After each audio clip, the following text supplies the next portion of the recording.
The wind whispers its name through the trees. A chill, sharper than winter's bite, settles over the heart. The Windigo, a creature of the north, a being of legend and nightmare. In the stories whispered around flickering fires, it is a chilling embodiment of greed, of hunger taken to its most monstrous extreme. To the Algonquian-speaking people of the Great Lakes region, the Windigo is more than myth. It is a warning, a specter that haunts the blizzard-swept forests, a reminder of the darkness that can consume a human soul. Imagine the desolate north woods. The air hangs heavy with the scent of pine and wood smoke. Snow crunches underfoot. A lone figure treks through the blinding white. But something tracks him, something unseen, with eyes like icy stars. The Windigo is hunger given form, a gaunt giant with a heart of ice.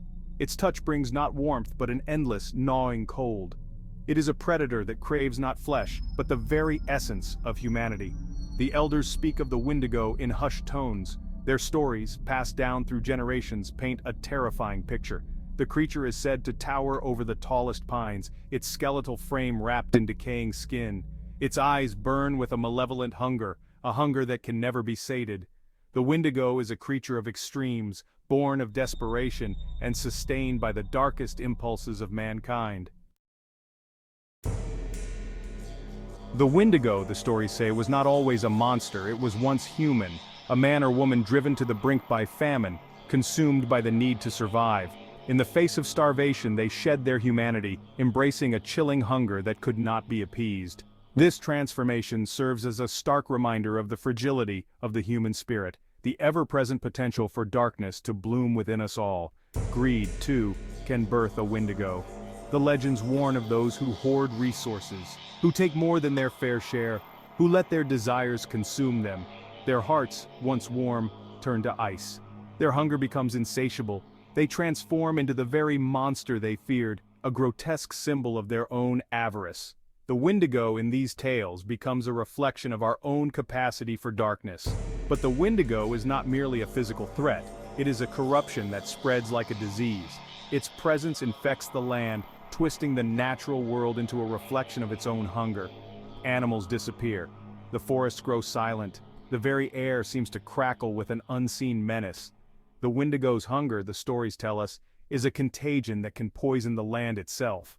The Windigo is a stark warning against the dangers of unchecked desire. It is a reminder that our actions have consequences, both for ourselves and for the world around us. In the face of adversity, we must hold fast to our humanity, to the values that bind us together. To succumb to the Windigo's hunger is to lose ourselves, to become a monster defined by our own insatiable desires. The Windigo stories passed down through generations were more than just scary tales. They were lessons, woven into the fabric of Algonquian culture. They taught the importance of balance, of respect for the natural world, and of the vital need for community in the face of hardship. Imagine a circle gathered around a crackling fire.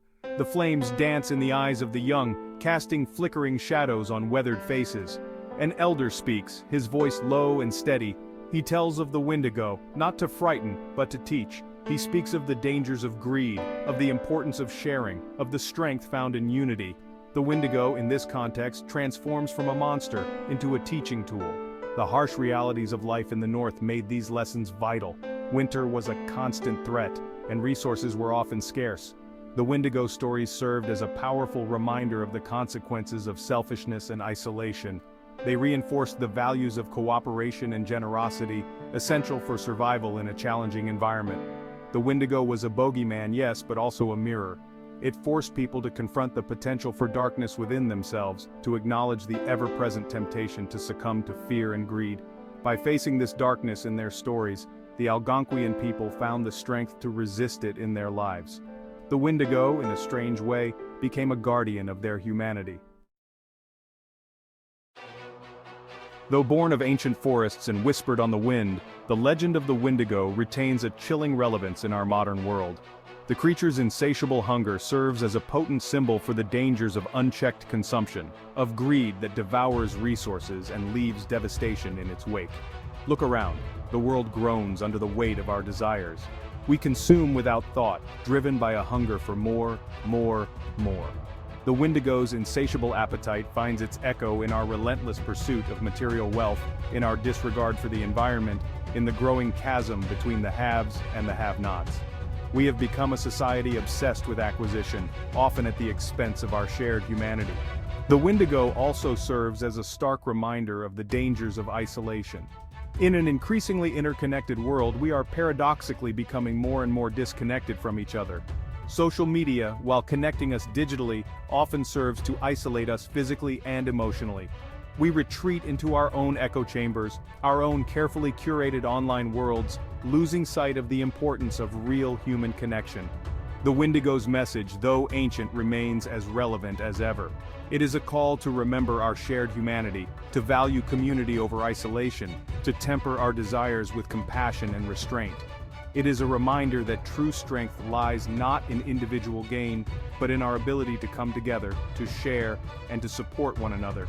The Windigo may be a creature of legend, but its hunger is a very real threat, one that we can only overcome by embracing the values of community, empathy, and a respect for the world around us.